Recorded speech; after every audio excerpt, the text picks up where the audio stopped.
Hello friends, first let us know what do you mean by office work. Office is a place where administrative operations are carried out, including clerical activities.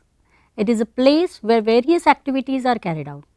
Office works are found in all areas, from your family run businesses to small local broad. There are many types of work, all need different abilities and skills. This leaflet describes various kinds of office work, focusing on roles that do not require high level qualifications for getting entry into the same. All sorts of different people work in offices: accounting staff, customer services staff, civil servants, managers, local government officers, computer specialists, lawyers and public relation officers, etc.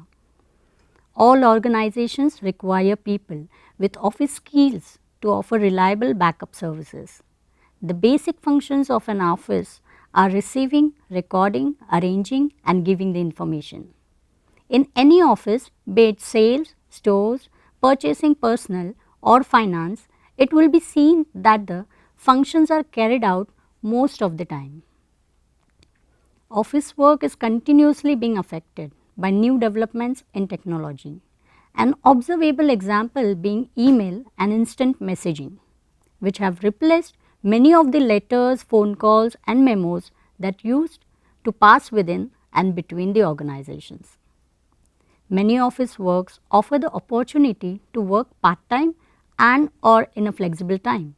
Temporary work is often accessible directly with an employer or through an agency. Now let us move to our main topic, that is measurement of office work. Do you have any idea about what does measurement of office work really means? Let me explain it to you. Work measurement provides management to manage with means of measuring the time taken for the performance of an operation in such a way that an effective time is shown up and it can be separated from effective time. Similarly, in order to have many more efficiently controlled function, the office manager must know how the work should be done. At present, what is being done, whether the work is done according to his plan. Also, he must know the quality and quantity of the work performed and the time spent on doing it. Attainment of planned objective will be possible only if the work performed is of the right quality and quantity, so that the cost of performing the work is kept within the required time. Likewise, the cost of performing the work is easily kept within the limits of economy. Understand it properly. The work measurement is important for exercising effective control over the office expenses. Work measurement is defined as the art of observing and recording the time required to do each detailed element of an activity or operation. The term activity includes mental, manual and machine operations performed within the framework of mental and manual, where mental time includes time taken by the operator for thinking over some alternative operations, while manual time consists of three types of operations, that is related with handling of materials, handling of tools and handling of machines. Work measurement can be also described as the program of measuring the volume of work done and the total time taken to complete this work. Work measurement as a tool has many applications, including developing time estimates, analyzing methods and balancing workflow. The most common use is for the development of engineered standards. The control function of office management is that part of management job which involves directing and motivating the performance of office work in such a manner that the designed objective is attained most efficiently and economically. In order to control more efficiently, the office manager must know how the work should be done. At present, what is being done, whether the work is done according to his plan, that is, he must ascertain the quantity and quality of the work performed and the time spent on doing it. Attainment of the planned objective will be possible only if the work performed is of the right quality and quantity, and the work is performed within the required time, so that the cost of performing the work is kept within the required time, so that the cost of performing the work is kept within the limits of economy. Thus, work measurement is important for exercising effective control over office expenses. The main objectives of work measurement are: first one, target time for each work can be scientifically approximated. With these estimated schedules and manpower requirements can be set. Second one is comparison of alternative methods of doing work is possible by comparing their basic times. Third is useful wage incentive schemes can be formulated on the basis of target times. Fourth is it can lead to appropriate balancing of the work distribution. Fifth, it can help to evaluate the activities for performing a work with the view to repeat or to reduce or to eliminate unnecessary operations, so that human effort can be minimized.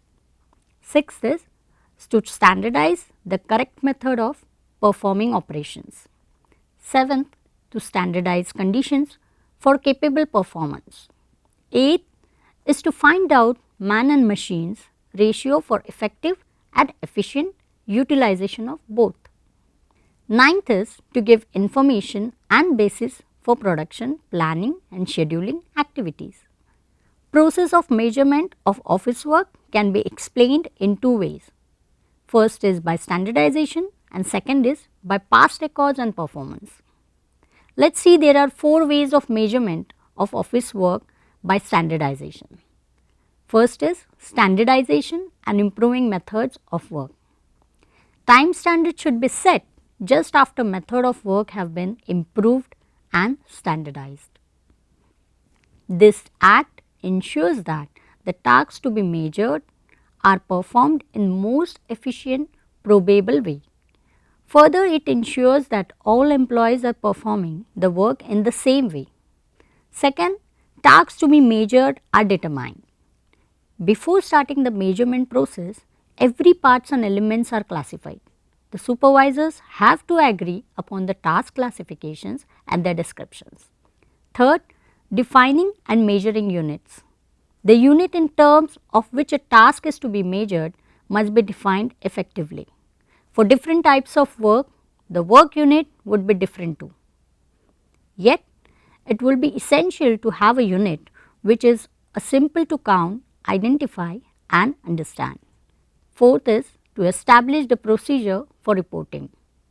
This is to establish procedure for reporting necessary office work, counts in terms of units. Work as per an hour and other dates are collected and reported frequently. In general, this responsibility is entrusted to the supervisor for the work center. Next part is past records and performance. See, there are three methods of measuring office work under past record and performance. Nowadays, in the case of measuring office work, the past performance of office employees and their performance are taken into account. Due to computerization, unpredictable methods of estimation or guesswork can be set and work can be measured with the help of such methods. First is the process of past performance. Under this method, records are analyzed to lay down the standards. Standards are set on the basis of past performance, may be excellent or bad. It is a simple method which can be adopted without heavy cost. Second is time analysis method. It is also known as the time log method. Few steps are involved in this method, like every activity performed during the day is identified, or each identified activity is given a simple code, or it can be a special time analysis sheet is prepared every week by every worker in which he records his performance for a period of a week or a month. Or else it can be the data of the performance so recorded is analyzed, edited and reviewed. A time analysis sheet is prepared for every department upon which each activity is summarized by a code number. The report so prepared gives the total time spent on each activity in a particular department. Next, it can be then the total quantity produced is divided by the number of hours spent, which provides the basis for the time standards, and comparison can be made among various departments on the basis of these time standards. This method is also simple and can be adopted without much additional cost. The major drawback of the method is that the data collected are subjective and such data are unreliable because the personal time allowances are not recorded by the individual employees. Some formulas are there. First one is standard time is equal to normal time upon 1 minus allowance. Second is normal time is equal to average cycle time into rating factor. Third is average cycle time, that is equal to time recorded to perform an element upon the number of cycles observed. Next is work sampling method. Under this method, a trained analyst first of all breaks down all the factors involved in the study. Random observations are recorded of the work performed by the various individuals. How they spend their time and what they produce is recorded. Then a report is prepared for the work of the whole of the department concerned and observation is made as to the time spent on each job. Work sampling method is scientific and the data obtained under this method are much more reliable than under the time analysis method. Here are formulas. First one is normal time, that is equal to total study time into proportion of time employee observed working into performance rating factor upon the number of units produced. Second, proportional of time employee observed working is equal to number of observations in which working occurred upon the number of observations. For example, n is equal to 100 observations or x is equal to 83 sampled work is working. So, P is equal to 83 divided by 100 is equal to 0.83. As it is given, total study time is equal to 37.5 hours, rating factor is equal to 1.05, number of units produced is equal to 100. So, what will be the normal time is equal to 37.5 into 0.83 into 1.05, that will be divided by 100. So, that answer will be 1 upon 3 hours or 20 minutes. Next we can see there are conflicts amongst the office managers over the introduction of work measurement programs. It is because of some held ideas that office work is difficult to measure. It is really difficult to measure office work for some reasons. First is complexity of work. Office work is not at all repetitive. It is so unique and complex that it does not provide itself to measurement. For example, officers have to do different kinds of jobs at different time.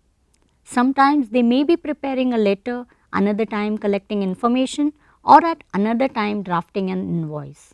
Second is conflict among office employees. See, staff who experiences a high degree of job satisfaction is capable to withstand the periods of change. They are more optimistic in their approach to their work and can see the change as an official necessity. On the other hand, annoyed employees view change as just another nuisance in their long list of complaints. Any dissatisfied employee will view this change as a negative force on both the office and them personally. For example, white collar workers do not like to be bracketed with blue collar workers whose work is measured on a weekly or daily basis. Third is quantitative measurement is not possible. See, it is felt that officers are strongly related to management and they should be excused from formal program of measurement. They carry out certain functions like coordination, planning or other work requiring extended mental effort. Thus, such quantitative measurement of the work is not at all possible. Fourth is very expensive to measure. Work measurement, even if practical in some cases, is a costly process. Managers feel that as long as the office work is going well, there is no need of wasting money by attempting to measure it. Fifth is uneven flow of work. It is possible that the flow of work may be uneven. Few persons are appointed to do a particular work irrespective of quantity. For example, a security guard will have to sit in the security room. We cannot ask him, why have you received 20 guests now when you received about 30 guests yesterday? Sixth is employment. Distinguish between paid employment, employees including trainees or apprentices and members of the armed force, and self-employment, that is own account workers including producers of goods for own final use employers, contributing family workers and members of producers cooperatives. It is difficult to provide separate criteria for the measurement of these two types of employment. First is paid employment. Example, at work suppose, persons who perform during certain period, some work at least for 1 hour for salary or wage in cash or in any kind. Next example, within a job but not at work. See, persons who have already worked in their present job were temporarily not at work during the certain period and had an attachment to their job. Next is self-employment. For example, at work, persons who during the certain period perform some work, that is at least 1 hour for family gain or profit in cash or in any kind.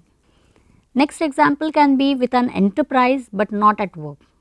Persons with an enterprise, which may be a farm, business enterprise or a service, who were temporarily not at work during the mentioned period for any specific reason. Next is temporary absence from work. See, these are persons who were temporarily absent from their work for reasons such as illness or injury, holiday or vacation, strike or lockout, training or educational leave.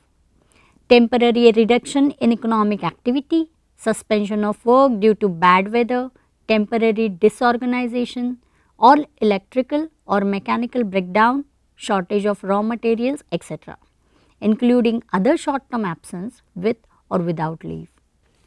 In general, the notion of temporary absence from work refers to situations in which a period of work is broken up by a period of absence.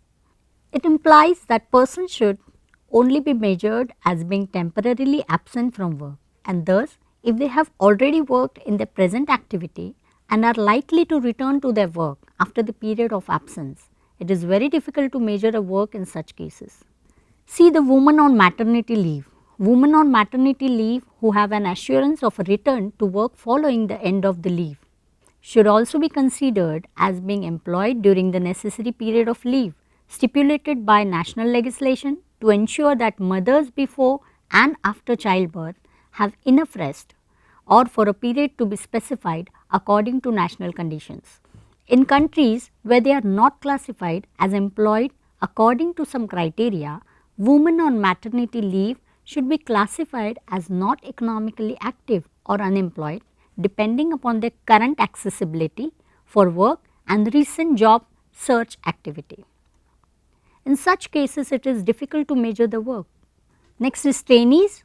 If the trainees were not employed by the enterprise before the training phase, they cannot be considered as within a job but not at work, and the idea of formal job attachment does not affect such a way it is too difficult to measure the work. Consequently, if the training scheme provides a definite assurance to employment at the end of the training, the statistical treatment might follow that of persons who have made arrangements to take up employment at a date consequent to the mentioned period and who are to be classified as unemployed if currently available for work, or else the trainees should be classified as unemployed or not economically active depending upon their latest job activity or current accessibility for work. Next is willingness to work additional hours. Employed persons are measured to be willing to work additional hours if during the mentioned period they want to have another job in addition to their current job in order to enhance their total hours of work. Employed persons are also considered to be ready to work additional hours if during the mentioned period they require to replace any of their current jobs with another job with increased hours of work. In addition, employed persons are measured to be willing to work additional hours if during the mentioned period they require to increase the hours of work in any of their current jobs. A combination of these options is possible, and hence it is difficult to measure the work done by them. The main uses of work measurement data are useful in the arenas of payment, costing and planning. It is worth noting here that many organizations use work measurement purely as a basis for incentive schemes and are unconscious for the useful data being lost to the process once a particular batch of work has been finished and payment is made. The full use of work measurement data covers a major arena. For the planning function, it can be used to plan orders, predict delivery dates, load the shop floor and the progress the work. It can form the basis of both the calculation of standard and actual cost and cost estimation. There are many types of incentive schemes, uneven to the proportion of the basic wage on which bonus is paid, the performance at which payment starts and the rate of increase in reward as performance rises. Whatever type of scheme is desired or negotiated, work measurement data is an integral part of the basis of such schemes. Such way we have seen measuring difficulties of office work. Thank you.